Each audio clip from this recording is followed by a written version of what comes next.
Welcome to the Leadership and Learning Podcast with Dr. JBT, where we dive deep into the art of leadership for emerging and advancing leaders. Whether you're just starting out or looking to sharpen your skills, this podcast is your go-to resource. We'll explore real-world scenarios, actionable solutions, and expert advice with insights drawn from Dr. JBT's own experiences and interviews with seasoned leaders. If you're serious about growing as a leader, you've come to the right place. Welcome back to Leadership and Learning with Dr. JBT. Today, I am thrilled to have my very first guest ever on the podcast. Here with me is Dr. Don Scott. Dr. Scott and I have known each other for years as colleagues, as advisors to one another, as consultants, and as friends. He is no stranger to leadership. He has led teams for years. He has also led in a matrix structure across teams, and he has his doctorate degree in organizational leadership. What a unique perspective he has on leadership. Dr. Scott, thank you for joining me on the show today. How are you doing? Hello there, Dr. Jamie BT. Thank you so much for including me. It's really great to be here. Today is a great day, and I'm really anxious to have this conversation with you. Thanks for inviting me. Of course. Well, you have such a unique perspective on leadership. How do you describe your own leadership philosophy to people? You know, I had the chance to do that as probably anybody who goes through any kind of a leadership program. They have the opportunity to sort of sit down and really define what their leadership philosophy is. So I had to do that when I started my doctorate program back in 2014. And so in preparation for this conversation, I went back and looked at it, and it was kind of fun to reread what was going through my mind at that point. So if you'll indulge me, I'll actually read to you what I wrote back in 2014 at the end of that period. So very briefly, it said, "My purpose is to help others and myself succeed by understanding the importance of support and of living with a sense of purpose and shared vision." I really want to pause on the piece. It sounds a little sort of self-indulgent to include myself as far as helping others, but that's something that when I think about sort of, taking it into a philosophy kind of statement, I think all too often we lose sight of the fact that we as leaders are growing as well. It's not just about helping those that we're leading grow, but we're also growing as leaders, because to be successful, in my opinion, in leadership, you have to be a dynamic individual and sort of roll with what you're being presented with at any point in your leadership journey, because it is a journey. You learn things about yourself. You're in different organizations. You have different people that you're working with. And for somebody to not look at their own development, I think is really a missed opportunity if they don't do that. I love that. I also think it's definitely a journey. So now I have two questions for you from that. Sure. One, that was back in 2014. Do you feel like that stands true today? 100%. Yeah. In fact, I'm at a point right now in my career where there's going to be a little bit of a transition. And one of the things that I keep saying as I've been, as my news has been dribbling out around my organization, is how much I look back at the last 2 years where I've been and think about the incredible amount of growth that I have experienced personally, both as in terms of my own understanding of the work that I've been doing, because it's been in a slightly different area than I'm typically involved with.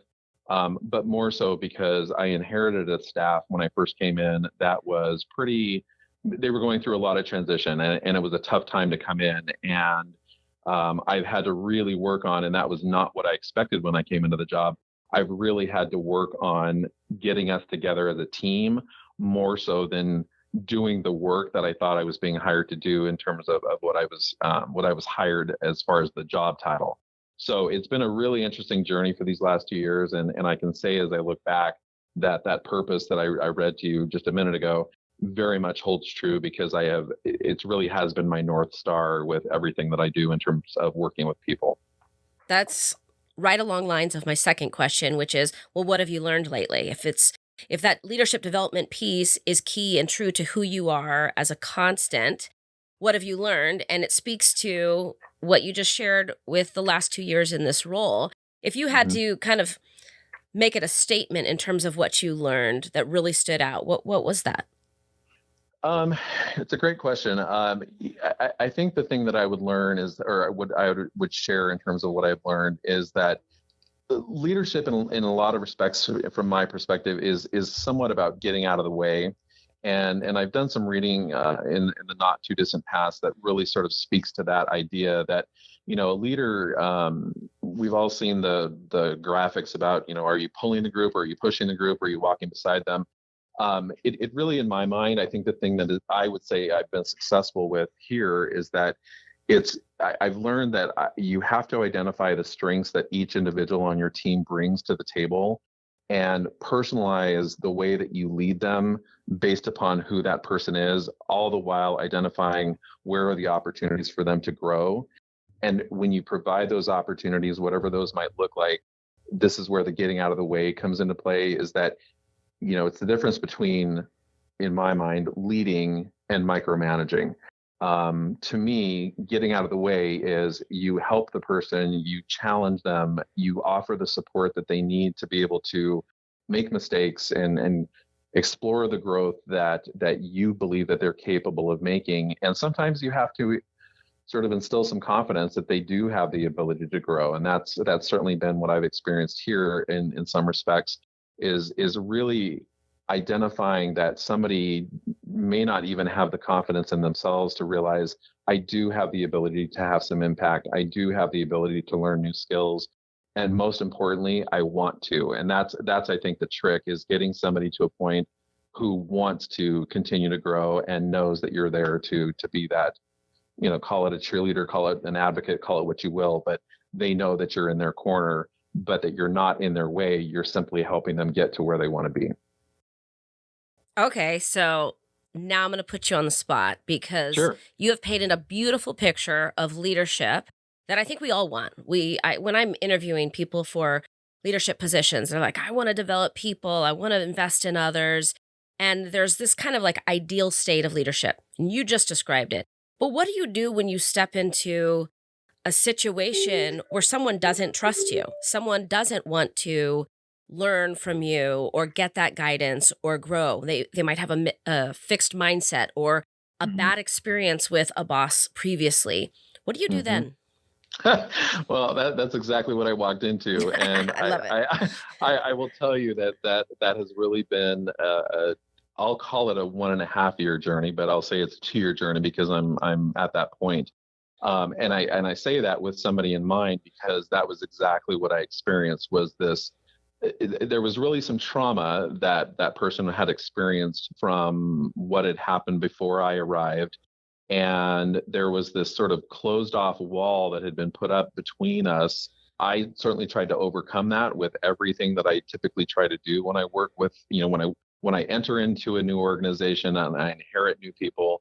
There is that effort that I believe needs to be made to try and break those walls down, because I just think that that's a very natural part of what happens. Long story short, what I've had to do with that particular individual is earn their trust. I mean, that's really what it's all about in this particular case, and I think in most cases, is have I walked my own talk in terms of building a level of trust with that person, and they have the confidence in me that I am offering to them verbally, but am I actually walking that talk or not? And I'm really grateful. And again, as I approach exiting out of where I am right now, that truly is one of, I think, my biggest accomplishments here, is that I was able to overcome that wall. And it took some time, and it took a lot of hard work, and it took my time and energy away from other things that I probably could have been focused on and maybe should have been focused on. But I knew that this was an opportunity, because of the role I hold, to help that person be able to grow in their own professional career path. And that's something that I will cherish forever. That's just, to me, that's what leadership is all about. Well, that's the end reward. You do the hard Absolutely. work a year and a half, and now you're yielding those results of that mutual trust and respect of one another. That's Absolutely. You hope you can get to that point. Okay, so if you were talking to those listening today and they're thinking, how do I earn trust? What is one thing you did that they can take away from this on how to earn trust? Hopefully this will answer the question. One of the things that I do when I first enter into a new organization is the very first one-on-one meeting that I have with somebody is I immediately set a tone that I'm interested in that person. and I want to know what makes them tick. I want to know what they, are looking for out of me. I want to begin to understand what are their goals in terms of what they want to do. And most importantly to me, I ask the question, what do you need from me as we get underway? And I'm a writer by nature, and so I tend to write these things down because it tends to resonate and stick with me much longer. And these are notes that I'm literally looking at them right now. These are notes that I keep right at my side and look at, certainly in the first, 6 months or so, I look at them frequently to keep reminding myself that as I encounter each of these individuals on a day-to-day basis, I'm reminded of that very first conversation so that I can make sure that that information is as fresh in my head 6, 8, 12 months later as it was the very first time that we had the conversation. And we were just sort of at that getting to know stage. And again, it's something that I base my success on whether or not I'm able to achieve the things that we have set out, that we want to accomplish together. And when I do, I know it because I see it, as I like with this individual I'm describing. When you see that sort of breakthrough moment, and that's what transformational leadership is all about, is what is that breakthrough moment that you're looking for? You know it when you see it. And that to me is really the key to, again, that's what leadership is all about, is looking for that breakthrough moment. I love it. I think that the intentionality behind that very first one-on-one, those listening, pay attention to that intentionality and Mm-hmm. keeping it at the forefront of your mind and not just being haphazard with what they share, but Yep. letting that guide future conversations and making sure that that's still kind of an agreement, what they need from you and you providing that over the next few months and in this case, year and a half. Absolutely. And, it goes without saying, hopefully, that, over the course of time, whatever that amount of time is that you're with that person, are you intentionally checking in with them to say, and are we achieving, and you don't need to be this, I don't think, specific, but, sort of doing checking the gauge, checking the temperature, how are things going? Are we meeting what we need to do? One of my very favorite questions to ask people is, tell me where your information vacuums are, because again, as a leader, that's something that I'm, involved in different things around my organization that they're not necessarily involved with. But we all know that there's a grapevine that happens in any organization. And again, that's where the transparency comes into place for me, is that they feel as connected to the organization through what I can share with them and what I'm capable of sharing with them, all the while them understanding there will be times where I can't share everything, but that they understand that when I say that to them, they get it. They understand that that's something that I can't share if they ask me the question. But that's the trust. Again, that's building that level of trust that they can come to me and ask questions and push back on me if I, try to have a new initiative going forward that they have different ideas about. That to me, that's creating that culture of a relationship, because it is a relationship with the people that you work with. Definitely. You are gifted in asking questions, Don, and I think that's why you're my first guest. Thank you so much for sharing your approach to earning trust with your team and the intentionality in your initial meetings with your team members. We are going to sign off of part 1 of this interview. Thank you, Dr. Scott. We will be hearing from Dr. Scott in part 2, talk about intentional questions as it pertains to stay interviews. This is Leadership and Learning with Dr. JBT and Dr. Scott signing off.